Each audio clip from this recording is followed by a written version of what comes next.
Hello everyone, welcome to పొలిమేరాస్ kitchen. ఈరోజు నేను మీకు చాలా simple and tasty tomato bath చేసి చూపిస్తున్నానండి. ఇందుకు కావాల్సినవి ఫస్ట్ టొమాటోస్ నేను ఇలా స్లైసెస్గా ఇలా ఈ షేప్లో కట్ చేసి పెట్టుకున్నాను. మనకి టమోటాస్ అనేది ఎర్రగా బాగా మాగి ఉండాలండి.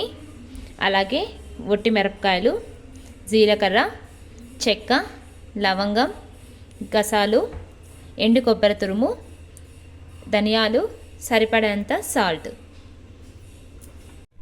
నెక్స్ట్ నేను ఇలా ప్యాన్ పెట్టుకున్నానండి. డ్రై రోస్ట్ చేసుకోవాలి. నెక్స్ట్ ఇందులోకి వట్టి మిరపకాయలు, ధనియాలు, జీలకర్ర, చెక్క, లవంగం, అలాగే గసాలు ఇవన్నీ కూడా డ్రై రోస్ట్ చేసుకోవాలి. నెక్స్ట్ ఇందులోకి ఎండు కొబ్బరి తురుము. ఇవన్నీ కూడా చల్లగా అయిన తర్వాత మనం ఉప్పు వేసుకొని మిక్సీలో పౌడర్ పేస్ట్ చేసుకోవాలి. చూడండి, ఇలా మసాలాకంతా కూడా ఇలా ఇవన్నీ డ్రై రోస్ట్ చేసుకొని కొద్దిగా చల్లగా అయిన తర్వాత మనం మిక్సీలో కొద్దిగా సాల్ట్ యాడ్ చేసుకొని పౌడర్ చేసుకోవాలి. నెక్స్ట్ నేను ఇదే ప్యాన్లో కొద్దిగా ఆయిల్ వేసుకున్నానండి.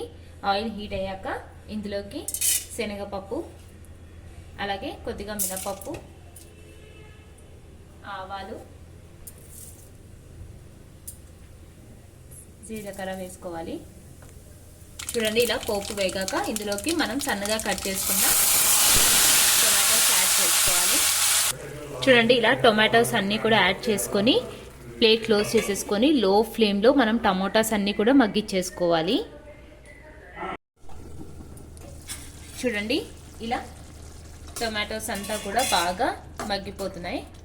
ఇలా మగ్గిన తర్వాత ఇందులోకి కొద్దిగా పసుపు,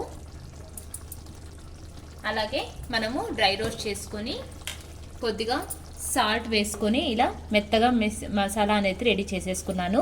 ఈ మసాలా మనకి 1 to 2 months కూడా మనకి స్టోర్ చేసుకోవచ్చండి. అలాగే ఇందులోకి సరిపడంత మసాలా కూడా యాడ్ చేస్తున్నాను. చూడండి, ఇలా మసాలా కూడా యాడ్ చేశాక ఒక 2 minutes ఇలా కుక్ చేసుకోవాలి. ఫైనల్లీ కొద్దిగా కొత్తిమీర, కరివేపాకు వేసుకొని స్టవ్ ఆఫ్ చేసేసుకోవాలి. నెక్స్ట్ నేను ఇలా పొడిగా రైస్ అనేది చేసేసి పెట్టుకున్నానండి.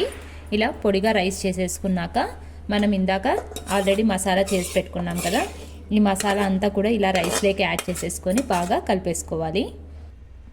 అంతే అండి, చాలా సింపుల్ అండ్ టేస్టీ మనకి టమోటా రైస్ అనేది రెడీ అవుతుంది. ఇలా రైతాతో సర్వ్ చేసుకుంటే చాలా చాలా బాగుంటుంది. మీరు కూడా ట్రై చేయండి.